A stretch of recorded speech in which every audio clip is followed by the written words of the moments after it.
청소부 따위가 엘리베이터를 막고 있어요? 그 한마디에 나는 사람이 아니게 됐습니다. 매일같이 구두 닦고 쓰레기 버리며 살아온 인생, 그날 처음으로 누군가가 날 밟고 지나갔죠. 그 남자 재벌 후계자였고 나는 지하 1층 구석 사물함을 쓰는 미화원이었습니다. 우린 그렇게 처음 만났어요. 그러나 아무도 몰랐겠죠. 그날 엘리베이터 앞 멸시 속에 얽힌 운명이 몇 달 뒤 완전히 뒤집힐 줄은. 그럼 오늘의 사연 시작하겠습니다. 죄송합니다. 고개를 숙였지만 그 남자는 나를 쳐다보지도 않았어요. 아니, 정확히 말하면 사람으로 보지도 않았다는 게 맞겠죠. 비켜봐요. 급해서요. 정장을 반듯하게 입은 어딘가 날카롭게 잘린 눈매의 남자. 엘리베이터 문이 열리자마자 내 앞에 서 있던 대걸레를 노려보더니 짜증 섞인 말투로 밀어붙였어요. 나는 급히 몸을 뒤로 뺐고 그 순간 걸레통이 철컥 소리를 내며 쏟아졌어요. 그 사람 한숨을 길게 내쉬더니 그대로 엘리베이터에 올라탔죠. 청소부 따위가 엘리베이터 앞을 막고 있으면 어떻게 해요? 상식이 없네. 따위라는 단어가 대리석 바닥보다 더 차갑게 가슴에 박혔어요. 주변엔 아무도 없었지만 그 말은 공기 중에 잔뜩 퍼져서 숨을 막히게 했어요. 나는 그 자리에 그대로 주저앉아 걸레를 다시 집어들었어요. 그가 밟고 지나간 물자국은 차마 손도 대기 싫었지만 그렇다고 안 닦을 수도 없었죠. 괜찮으세요? 뒤에서 소리가 나서 돌아보니 같은 층에서 일하는 경비 아저씨였어요. 괜찮아요. 괜찮습니다. 괜찮지 않았어요. 근데 괜찮다고 말하는 게 이젠 습관이 돼버렸더라고요. 대기업 본사 미화팀. 유니폼 위에 노란 조끼 하나 걸친다고 투명인간이 아닌 줄 알았는데 아니었어요. 난 그날 아주 분명히 깨달았죠. 나는 이 건물 안에서 따위로 불릴 수 있는 존재라는 걸요. 며칠 뒤 나는 평소보다 일찍 출근했어요. 새벽 5시 반. 아무도 없는 건물에 불을 켜고 복도 구석구석을 닦고 있었죠. 그날은 유난히 기분이 가라앉았어요. 준혁 그 남자의 얼굴이 자꾸 떠올라서였을까요? 청소부 따위가 그 말이 머리에서 떠나질 않았어요. 1층 로비 근처 쓰레기통을 비우고 있을 때였어요. 엘리베이터 앞에 서 있는 정장 남자. 누군가 툭 하고 내 팔을 툭 건드렸죠. 그거 제 겁니다. 고개를 돌리자 또 그 사람이었어요. 준혁. 그는 내 손에 들린 작은 명함 지갑을 가리키고 있었어요. 이거. 바닥에 떨어져 있어서 주워서 뭐 하시게요? 요즘 청소부들은 남의 물건에 손대는 게 기본인가 봅니다. 숨이 턱 막혔어요. 설명도 못하게 하더라고요. 아니에요. 그게 아니라 그냥 떨어져 있어서 됐습니다. 그쪽 말 믿을 이유 없고요. 준혁은 내 손에서 지갑을 확 낚아채듯 가져가더니 다시 휙 돌아서 엘리베이터로 향했어요. 순간 눈물이 핑 돌았어요. 억울해서도 아니고 그 말투가 너무너무 익숙해서. 믿을 이유 없다. 그 말이 어쩌면 내 인생 전체를 요약한 문장 같았거든요. 그 자식 또 그랬어요? 뒤에서 익숙한 목소리. 경비 아저씨였어요. 이번엔 주운 지갑을 제가 훔쳤다네요. 그 인간 회장 아들이래요. 준혁이었나 그 위세로 다 깔아뭉개고 다닌다고 소문 자자해요. 회장 아들요? 네. 이 건물 그 집안 거예요. 한마디로 여기선 왕이죠. 그래서였구나. 그 눈빛, 그 말투, 그 무례함. 나는 존재하지 않는 것처럼 당연하게 짓밟혀도 되는 사람처럼 취급당하고 있었던 거예요.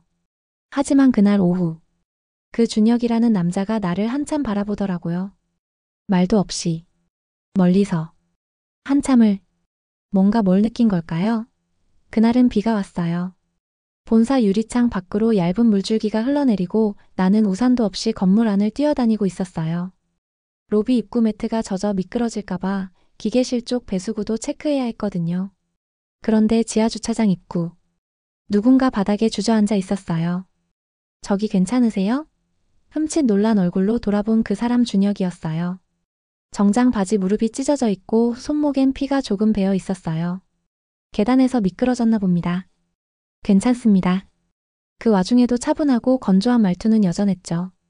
하지만 나는 말없이 소지하고 있던 응급 파우치에서 소독솜을 꺼냈어요. 드릴게요. 이거라도 먼저. 그 순간 준혁이 날 뚫어지게 쳐다봤어요. 그쪽 이름이 뭐예요? 순간 숨이 멎는 줄 알았어요. 네. 이름. 말 좀 들읍시다. 지갑 사건 이후로 계속 마주치네요. 청민이요. 신청민. 그는 한 손으로 소독솜을 받아들더니 천천히 손목을 닦았어요. 저번 일 오해했다면 그건 내 실수였네요. 근데 왜 계속 눈에 띄는 겁니까? 그 말이 칭찬도 아니고 사과도 아닌데 괜히 숨이 턱 막혔어요. 청소 담당 구역이 넓어서 그래요. 엘리베이터, 주차장, 1층 복도까지 다 저 담당이라서. 그래도 신기하네요. 그 사람 처음으로 정말 이상한 표정으로 웃었어요. 진짜 웃는다기보단 무너지는 걸 겨우 막은 사람처럼. 그날 이후 엘리베이터 문이 열릴 때 그가 먼저 타고 있으면 나는 자연스레 걸음을 멈추곤 했어요. 그런데 그가 문을 열고 기다려줬어요.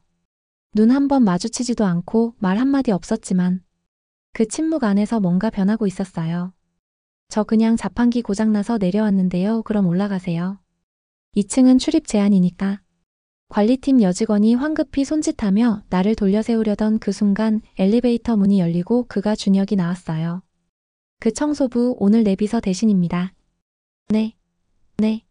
둘이 동시에 대묻자 준혁은 피곤한 눈으로 머리를 한번 쓸더니 아무렇지 않게 말했어요. 비서가 갑자기 병가 들어갔어요. 당장 쓸 사람 없고 내 일정 알고 전화 받기만 하면 됩니다. 근데 저 비서가 아니라 아니요. 오늘은 비서예요. 그렇게 엉겁결에 나는 19층 준혁 사무실 옆 작은 비서석에 앉게 됐고 손엔 임시 출입 카드가 쥐어졌어요. 그 사람 이 상황이 얼마나 말도 안 되는지 아는지 모르는지 자기 자리로 휙 걸어가 앉았죠. 청소 도구는요? 아래 맡기세요. 오늘은 물걸레보다 수첩이 먼저예요. 그거 지금도 좀 비꼬신 거죠? 아니요. 내가 말을 왜곡해서 듣는 성격이라면 그건 청민 씨 문제죠. 씨? 처음으로 그가 내 이름 뒤에 씨를 붙였어요. 그게 뭐라고 괜히 가슴이 이상하게 울컥했어요. 하루 종일 전화 받고 커피 타고 회의실 시간 체크하고 그야말로 정신없었어요. 하지만 더 정신없는 건 그 사람의 눈이었어요.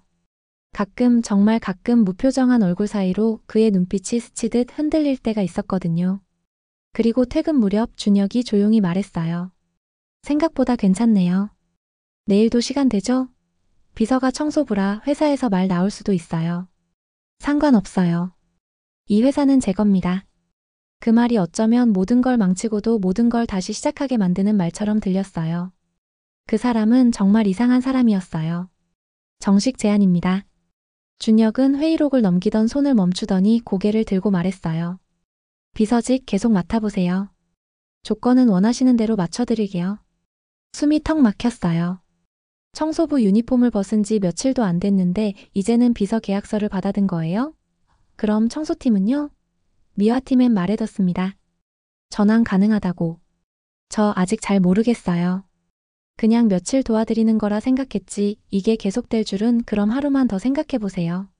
하지만 너무 고민 오래 하면 자리 없어질지도 몰라요. 그 말에 괜히 심장이 쿵하고 울렸어요. 이건 협박인가? 아니면 유혹? 하지만 진짜 문제는 그날 오후부터 시작됐어요. 복도, 복사기 옆, 탕비실 어디를 가든 수군거림이 들렸거든요. 그 여자 청소부 아니었어? 회장 비서 자리? 미쳤다. 도대체 무슨 재주로 거기 올라간 거야? 우리 회장님 취향 진짜 특이하시네. 말끝마다 취향이라는 단어가 붙었고 그 말은 곧 나를 향한 시선의 색깔을 입혔어요. 퇴근 무렵 엘리베이터를 기다리는데 뒤에서 한 여직원이 툭 하고 내 어깨를 쳤어요. 좋으시겠어요. 이 건물 바닥 닦다가 이제는 회장님 커피나 타주고. 나는 가만히 고개를 돌려 그녀의 눈을 봤어요. 그쪽도 언젠가 바닥 닦을 일 생기면 제가 도와드릴게요.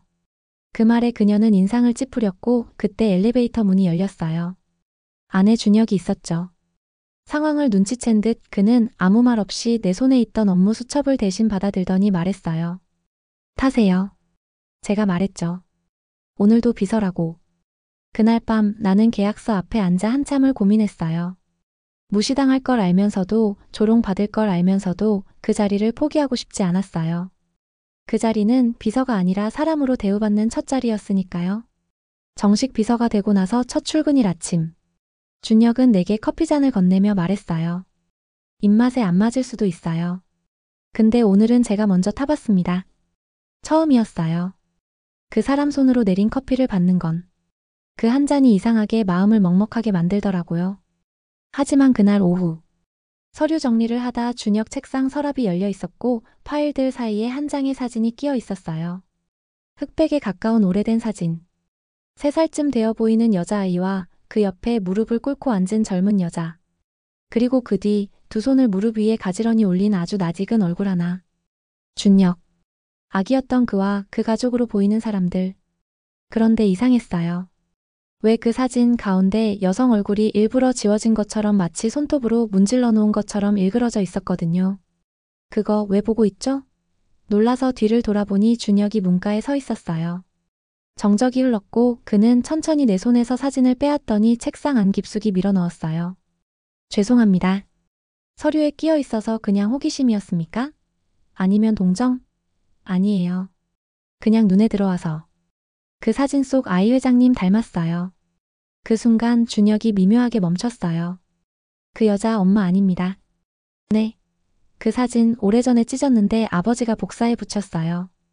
저 여자는 우리 가족이 아니에요. 그 말투. 평소처럼 냉정했지만 그 안에 깨진 유리 조각 같은 게 들어 있었어요. 상처 같은 단어, 엄마가 아니라는 말. 죄송해요. 사적인 걸 들춰서. 아니에요. 이미 다 드러나 있어요. 내 인생은. 그날 이후 준혁은 한동안 내 눈을 피했어요. 하지만 동시에 내가 걱정할 틈도 주지 않으려는 듯 평소보다 더 무심한 척했어요. 그게 이상하게 가슴 아팠어요. 그 사람 누구에게도 안 보여주고 싶은 구겨진 한 조각을 나한테 들킨 게 어쩌면 싫지만은 않았던 것 같았거든요. 그 사진이 자꾸 눈앞에 떠올랐어요. 지워진 얼굴, 사라진 존재. 나는 애써 넘기려 했지만 운명처럼 또 한 번 그 이야기가 날 찾아왔어요. 구내 식당에서 우연히 마주친 경비 아저씨. 점심시간이 지나 빈 식탁에 나란히 앉게 됐는데 아저씨가 먼저 말을 걸었어요. 청비서님, 요즘 회장님 곁에 계시죠? 네. 뭐 그냥 업무 보조 정도죠. 조심하세요. 그 집안 겉으론 번드르르하지만 내부 사정 꽤 복잡하거든요. 무슨 일이 있었는데요? 아저씨는 주변을 살피더니 작은 목소리로 속삭였어요. 몇 년 전에요. 회장님이 여동생을 숨기고 있다는 소문이 돌았어요. 신분도 출생도 감춘 채로요. 여동생이요? 응. 근데 그 아이 엄마가 예전에 회사 로비까지 찾아온 적 있었어요. 애를 데리고. 당신 딸을 외면하지 말라고 울부짖으면서 숨이 턱 막혔어요. 그 말 사진 속 여자아이가 떠올랐어요. 그리고 그 옆에 서 있던 여성. 지워진 얼굴. 혹시 그 여자 사진 속에 있었던 사람 아닌가요? 흑백 사진에 여자아이랑 같이 앉아있던 맞아요. 그 여자 회장님이 지우고 싶어 했던 진짜 가족이에요. 그날 이후 준혁을 볼 때마다 그가 숨기고 있는 그림자가 떠올랐어요.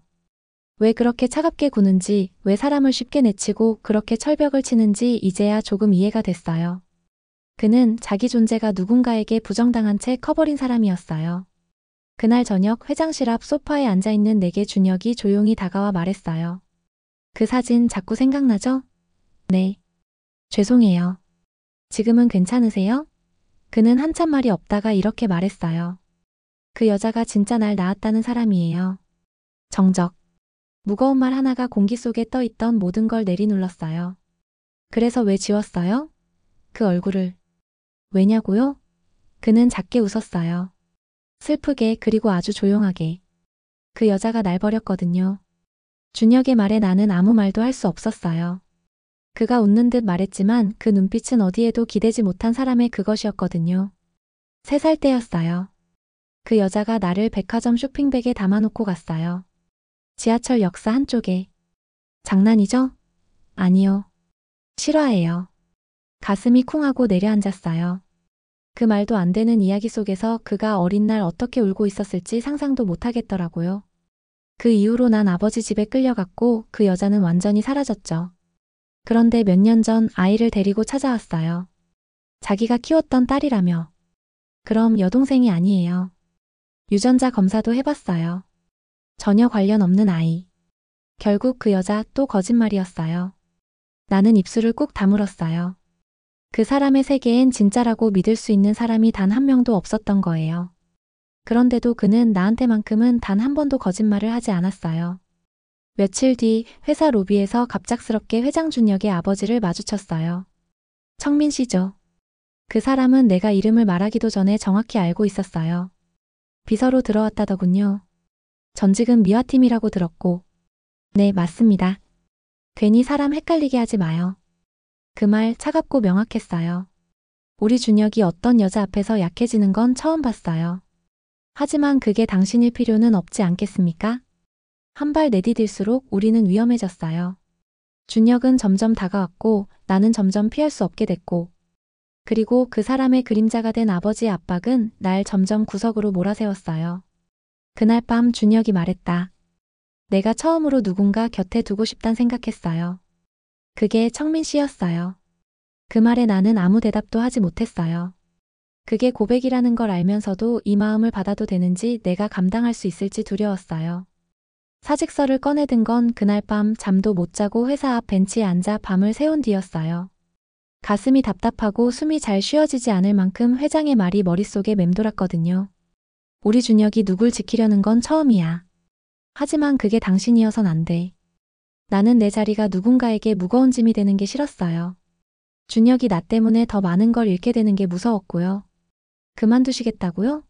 준혁의 목소리는 그 어느 때보다 낮고 무거웠어요. 네. 저 여기까지가 맞는 것 같아요. 이유가 뭐예요? 아버지 때문입니까? 나는 말없이 고개를 떨궜어요. 하지만 그가 조용히 다가와 내 사직서를 찢어버렸어요. 이렇게 도망가면 나랑 뭐가 달라요? 네. 나도 평생 도망만 쳤어요. 어머니 기억에서 가족이라는 단어에서 나 자신한테서조차.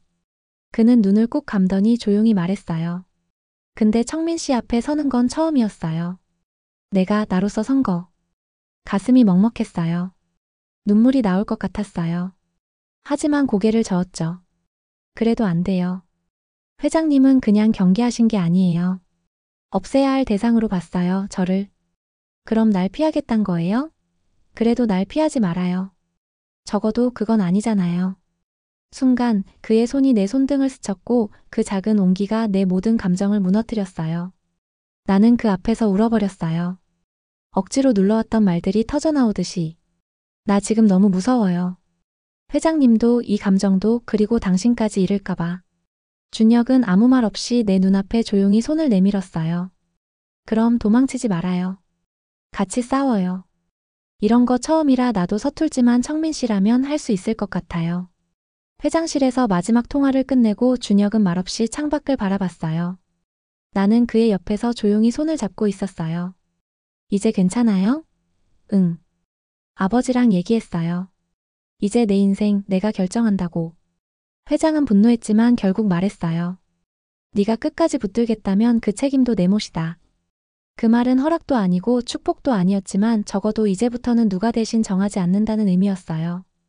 며칠 후 나는 준혁과 함께 지하주차장에서 올라오는 엘리베이터를 탔어요. 그 공간. 우리가 처음 마주쳤던 그날의 그곳. 그날처럼 나는 벽 쪽 구석에 조용히 서 있었고 그는 문 앞에 서 있었죠. 그런데 이번엔 달랐어요. 그가 내 손을 끌어당겨 자기 옆에 나란히 세웠거든요. 이제 여긴 내 옆자리예요.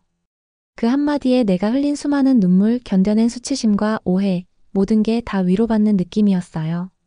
그 후로도 우리에겐 많은 시선과 편견이 있었지만 더 이상 두렵지 않았어요. 그가 옆에 있었고 나도 더 이상 숨지 않았으니까요. 나 이런 감정 처음이야. 준혁이 어느 날 문득 말했어요. 누군가를 지켜주고 싶다는 감정. 나는 그 말에 살짝 웃으며 말했어요. 나도요. 처음이에요. 누군가 옆에 서 있어주는 느낌. 이제 나도 누군가의 곁에 당당히 서 있을 수 있게 됐어요. 그게 바로 사랑이라는 걸 조금 늦게 알게 됐지만 그래서 더 소중히 지켜나가려 해요. 시청해주신 여러분 진심으로 감사합니다. 이 이야기가 마음에 와닿으셨다면 구독과 좋아요 한 번씩 그리고 댓글로 응원해주세요. 여러분의 응원은 더 좋은 이야기로 돌아옵니다. 지금까지 미소한줌 이야기였습니다. 감사합니다.